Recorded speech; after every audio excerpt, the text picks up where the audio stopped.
যেদিকে মাতা কুন্তি সে জানতে পেরেছে তার পুত্র কর্ণ বীরগতি প্রাপ্তি হয়েছে। সে করুণার্তনাদের হা পুত্র ছুটে আসছে।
তুমি এখানে কি করছো?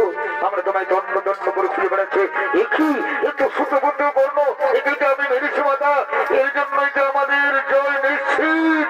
এত ছোট পুত্র বর্ণ পুত্র না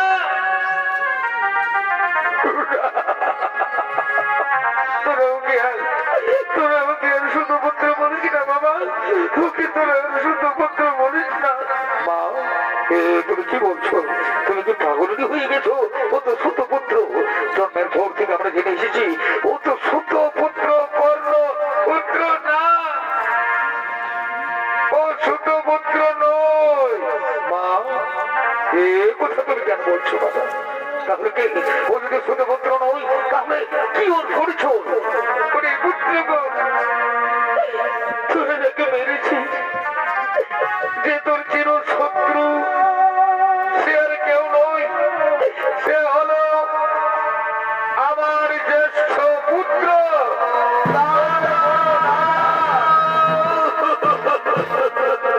দাদা, আমাদের বড় দাদা। ভগবানে আমি কি করলাম দয়াময়, আমি কি করলাম? কেন তুমি আমার ভাতৃ হত্যাকারী বানিয়ে দিলে দয়াময়? কেন তুমি আমাকে ভাতৃ হত্যাকারী বানিয়ে দিলে কেন? হাই রে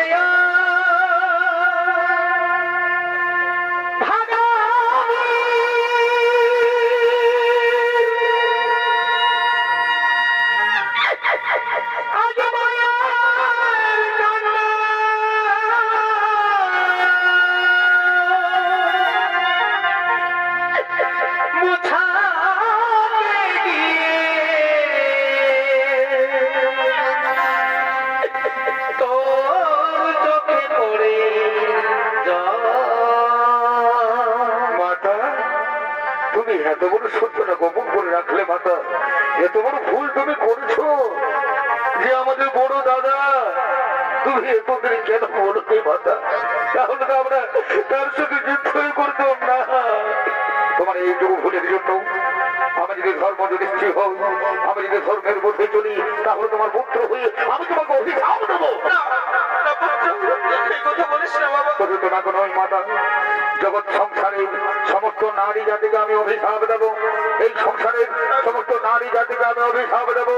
আজ থেকে কোন নারীর গোপন কথা গোপনে রাখতে পারবে না।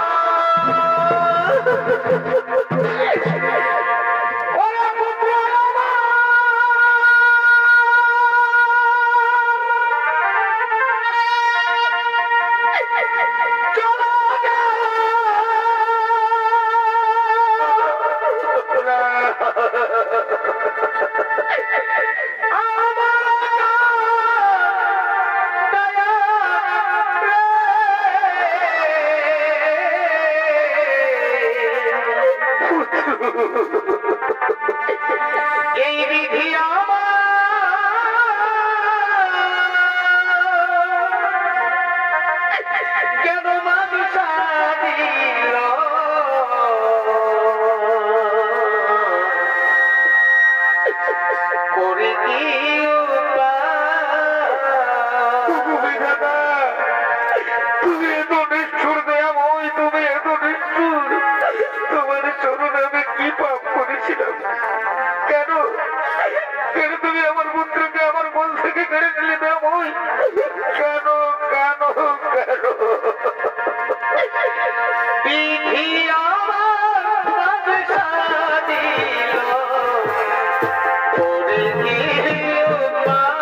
রাখলে দেবো এত বড় সত্যটা গোপন করে রাখলে অর্জুন যুদ্ধের পূর্বে আমি তোমায় বিশ্বরূপ দর্শন করেছিলাম মনে নেই সে কথা অর্জুন প্রভু মনে আছে আরে অর্জুন এই পৃথিবীতে দেখিতেছ যত যত জন বিধাতা লিখিয়াছে অবশ্যই মনো বিধাতার লিখন কোনদিন খন্ড হয় না অর্জুন আমরা যেমন ছিন্ন বস্ত্র পরিত্যাগ করে নবীন বস্ত্র পরিধান করি তেমনি হচ্ছে সমস্ত জীবনের জীবন লীলা চলো অর্জুন চলো ও কথা চিন্তা না করে আমরা আমাদের